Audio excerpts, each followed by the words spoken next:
নমস্কার, দীপাস কুক হাউসের আরো একটি নতুন পর্বে আপনাদের স্বাগত। আজ আমি আপনাদের জন্য নিয়ে এসেছি একটি ভেজ রেসিপি, কড়াইশুঁটির কাটলেট। ভিডিওটি শেষ পর্যন্ত দেখবেন আর কমেন্টে জানাবেন কেমন লাগলো। ভালো লাগলে একটি লাইক দেবেন, আর এখনো আমার চ্যানেলটি যারা সাবস্ক্রাইব করেননি তারা সাবস্ক্রাইব করে আমার পাশে থাকবেন। কড়াইশুঁটির কাটলেট করার জন্য আমি 4টে আলু সেদ্ধ করে রেখেছি আর কিছু কড়াইশুঁটিও সেদ্ধ করে রেখেছি। এবার আলুটাকে আমি স্ম্যাশ করে নেব।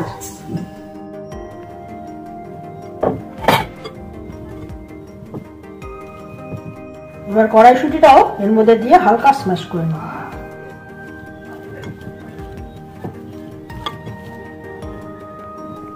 আলু আর কড়াইশুঁটি স্ম্যাশ করে রেখেছি, এর মধ্যে দিচ্ছি আন্দাজ মতো নুন। এবার এতে পড়ছে ছোট্ট এক টুকরো আদা কুচিয়ে রাখা, 2টো কাঁচা পাকা লঙ্কা। এবার এতে দিচ্ছি 1/2 চামচ গরম মশলা, আর 1 চামচ দেব ভাজা জিরের গুঁড়ো, আর 1 চামচ দেব আমচুর পাউডার। আমচুর পাউডার বদলে আপনারা লেবুর রসও ব্যবহার করতে পারেন।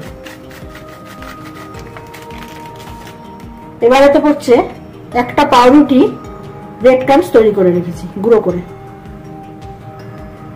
1 টুকরো পাউরুটি, আর অল্প কিছু ধনেপাতা। এটাকে খুব ভালো করে মেখে নেব।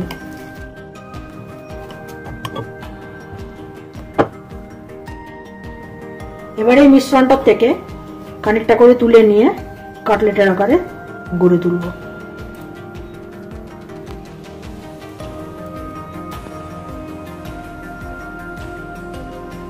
কাটলেট গুলো গড়া হয়ে গেছে। এবার 2 চামচ ময়দায় অল্প জল দিয়ে একটা ঘোল বানাবো, পাতলা। এবার কাটলেট গুলোকে ময়দার গোলায় চুবিয়ে বিস্কুটের গুঁড়ো মাখিয়ে দিতে হবে।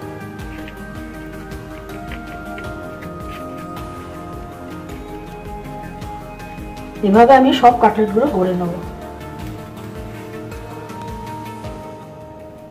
কড়াইশুঁটির কাটলেট গুলো পুরো রেডি হয়ে গেছে। এবার আমি প্যানে দিয়েছি সাদা তেল, এবার ডিপ ফ্রাই করে নেব।